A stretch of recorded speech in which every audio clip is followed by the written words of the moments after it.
आज हम बात करते हैं छठ पूजा कब, क्यों और कैसे मनाई जाती है। जवाब जानने के लिए आप देखिए वीडियो।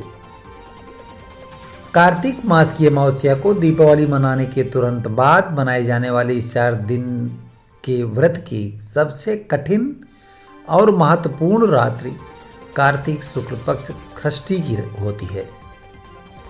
इसी कारण इस व्रत का नाम करण छठ व्रत हो गया। छठ पर्व षष्ठी तिथि का अपभ्रंश है। सूर्य षष्ठी व्रत होने के कारण इसे छठ कहा गया है। इस पर्व को वर्ष में 2 बार बनाया जाता है, पहली बार चैत्र में और दूसरी बार कार्तिक में। चैत्र शुक्ल पक्ष षष्ठी पर मनाए जाने वाले छठ पर्व को चैती छठ व कार्तिक शुक्ल पक्ष षष्ठी पर मनाए जाने वाले पर्व को कार्तिकी छठ कहा जाता है।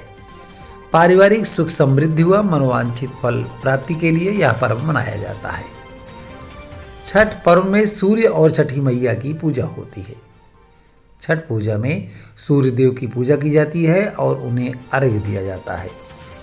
सूर्य प्रत्यक्ष रूप में दिखाई देने वाले देवता हैं जो पृथ्वी पर सभी प्राणियों के जीवन का आधार है। सूर्य देव के साथ साथ छठ पर छठी मैया की पूजा का भी विधान है। सूर्य और छठी मैया का संबंध भाई बहन का है। मूल प्रकृति के छठे अंश से प्रकट होने के कारण इनका नाम षष्ठी पड़ा। वह कार्तिकेय की पत्नी भी हैं।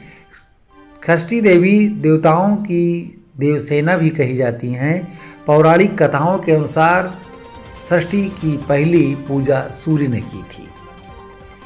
वैज्ञानिक दृष्टि से देखें तो षष्ठी के दिन विशेष खगोलीय परिवर्तन होता है।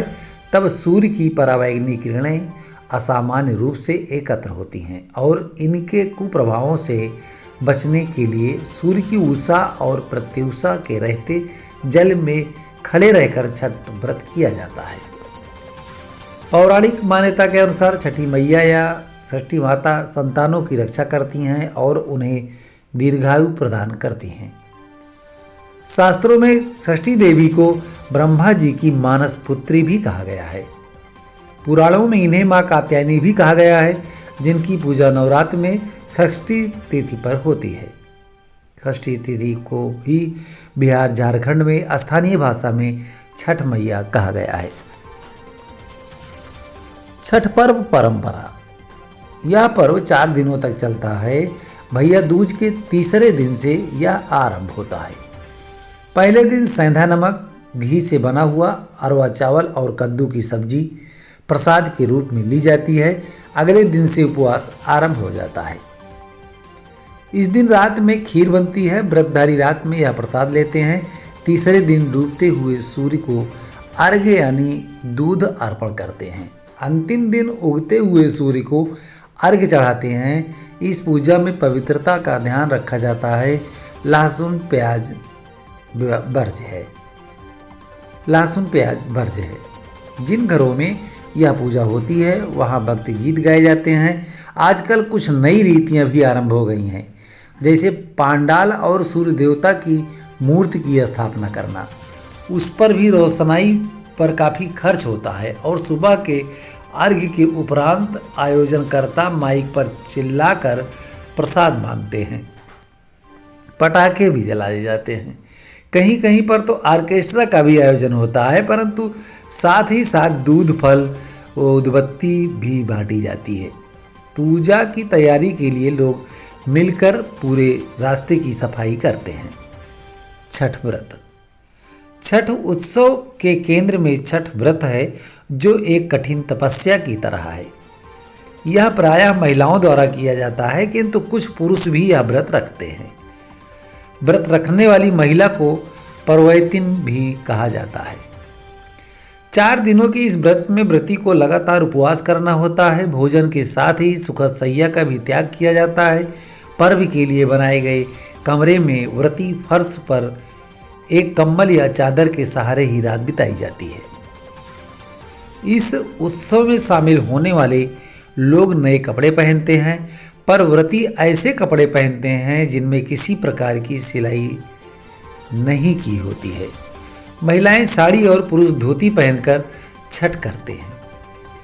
शुरू करने के बाद छठ पर्व को सालों साल तब तक करना होता है जब तक कि अगली पीढ़ी की किसी विवाहित महिला को इसके लिए तैयार न कर लिया जाए। घर में किसी की मृत्यु हो जाने पर यह पर्व नहीं मनाया जाता है। ऐसी मान्यता है कि छठ पर्व पर व्रत करने वाली महिलाओं को पुत्र रत्न की प्राप्ति होती है। पुत्र की चाहत रखने वाली और पुत्र की कुशलता के लिए सामान्य तौर पर महिलाएं यह व्रत रखती हैं, किंतु पुरुष भी यह व्रत पूरी निष्ठा से रखते हैं। छठ पूजा विधि की बात करें तो छठ पूजा से पहले निम्न सामग्री जुटा लें और फिर सूर्यदेव को विधि विधान से अर्घ्य दें। बांस की 3 बड़ी टोकरी, बांस या पीतल के बने 3 सूप, थाली, दूध और गिलास, चावल, लाल सिंदूर, दीपक, नारियल, हल्दी, गन्ना, सुथनी, सब्जी और शकरकंदी, नाशपत्ती, बड़ा नींबू, शहद, पान, साबुत सुपारी, कहराव कपूर, चंदन और मिठाई। प्रसाद के रूप में ठेकुआ, मालपुआ, खीर पूड़ी, सूजी का हलवा, चावल के बने लड्डू लें।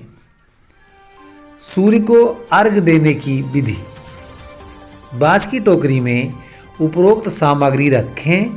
सूर्य को अर्घ्य देते समय सारा प्रसाद सूप में रखें और सूप में ही दीपक जलाएं।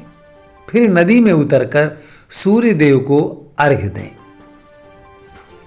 कहा जाता है पहला दिन नहाए खाए।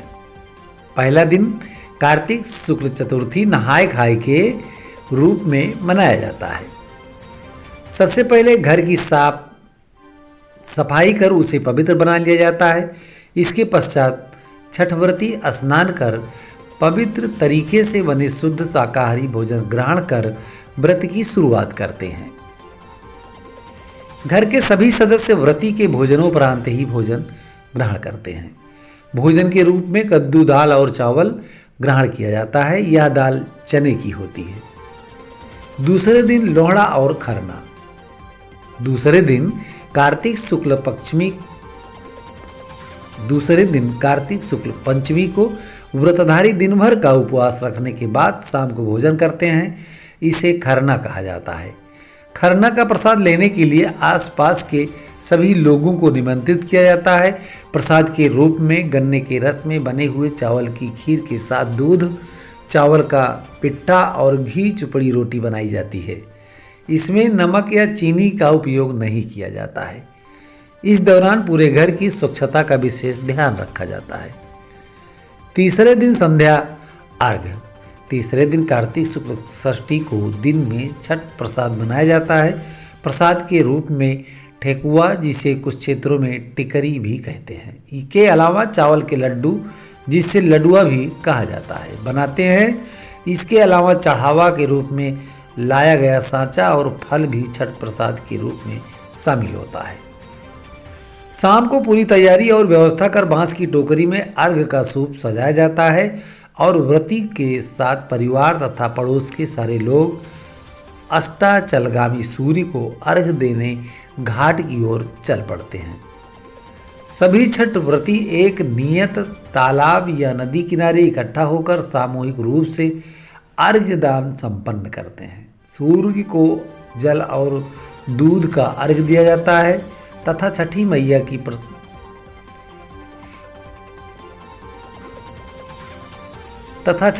की प्रसाद भरे सूप से पूजा की जाती है।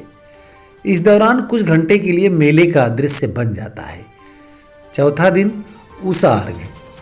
चौथे दिन कार्तिक शुक्ल सप्तमी की सुबह उदीयमान सूर्य को अर्घ्य दिया जाता है। वहीं व्रती पुनः इकट्ठा होते हैं जहां उन्होंने शाम को अर्घ्य दिया था। पुनः पिछले शाम की प्रक्रिया की पुनरावृत्ति होती है।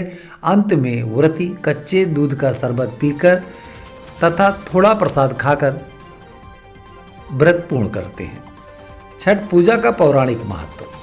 छठ पूजा की परंपरा और उसके महत्व का प्रतिपादन करने वाली अनेक पौराणिक और लोक कथाएं प्रचलित हैं।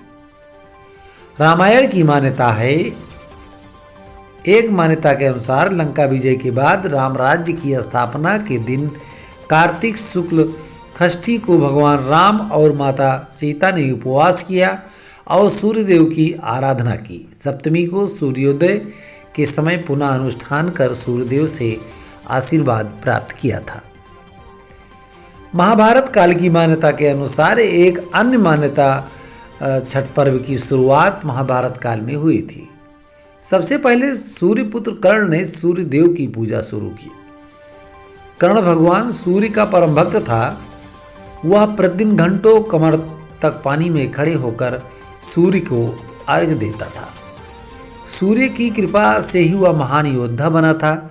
आज भी छठ में अर्घ्य दान की यही पद्धति प्रचलित है।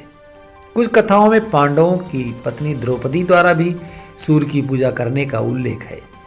वे अपने परिजनों के उत्तम स्वास्थ्य की कामना और लंबी उम्र के लिए नियमित सूर्य पूजा करती थी।